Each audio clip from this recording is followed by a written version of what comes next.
नमस्कार, मैं सुरेंद्र कटोच, आपका फैसला ब्यूरो प्रमुख हमीरपुर ताज़ा अपडेट के साथ आपके सामने प्रस्तुत हूं। मैं आज आपसे राजनीतिक चर्चा के बारे में विस्तार से बताऊंगा। जिस प्रकार प्रदेश में मंत्रिमंडल का विस्तार हुआ है, उसको लेकर एक बात तो साफ होती दिख रही कि प्रदेश सरकार हमीरपुर की सौतेली मां बनकर रह गया है।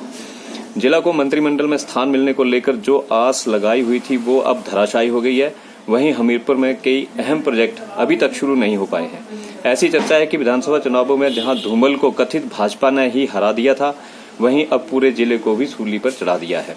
मंत्रिमंडल विस्तार में जिस प्रकार 2 सीनियर्स के साथ एक जूनियर को लेकर कथित पंगा लिया गया, उससे हमीरपुर ही नहीं कहीं न कहीं पूरा प्रदेश भी आहत होता लग रहा है।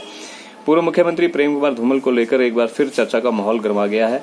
जब भी भाजपा सरकार बनी तब से भोरंज क्षेत्र को शिक्षा मंत्री के रूप में तवज्जो मिलती रही है, लेकिन अब ऐसी कोटा भी काम नहीं आया और कमलेश कुमारी को भी मंत्रिमंडल की दहलीज से वापस होना पड़ा है। यही नहीं, भाजपा के जननायक कहे जाने वाले हमीरपुर के स्वर्गीय ठाकुर जगदेव चंद के पुत्र को जो 2 बार जीते नरेंद्र ठाकुर को भी संजीवनी नहीं मिल पाई है। हालांकि नरेंद्र ठाकुर पर 2 बार कांग्रेस टिकट पर चुनाव लड़ने का ठप्पा भी लगा है, लेकिन जिस प्रकार नरेंद्र ठाकुर सरकार बनने के बाद जयराम के हनुमान बनने की चर्चा में आते रहे, तो ऐसे में उनका कहीं न कहीं एडजस्ट होने के भी कयास लगाए जा रहे थे। एक समय में तो उन्होंने सरकार व हमीरपुर भाजपा संगठन में तालमेल में भी कमी की बात कह दी।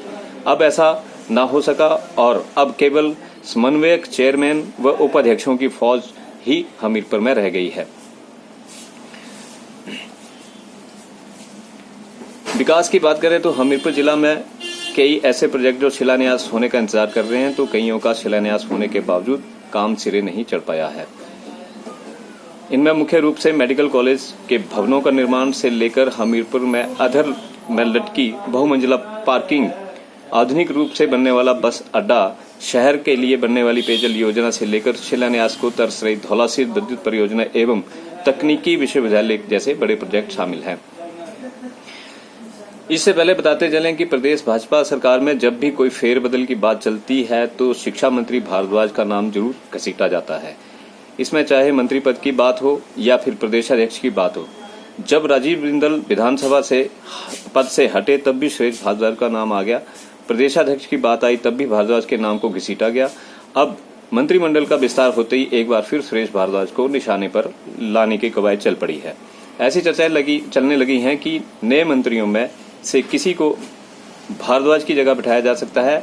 ऐसा माना जा रहा है कि जब अब जेपी नड्डा के लेवल पर ही नाम पट्टिका का आगाज होने लगा है। ऐसे में कभी धूमल खेमे से चर्चित रहे मौके के हिसाब से नड्डा भक्तों में गिने जा रहे लोग नड्डा खेमे में गिने जा रहे हैं। इनमें मंत्रिमंडल में आने वालों में सबसे पहला नाम राकेश पठानिया का भी आता रहा है। तो ये थी आज की हमीरपुर के लिए राजनीतिक समीकरण। आप जुड़े रहिए मेरे साथ। नमस्कार।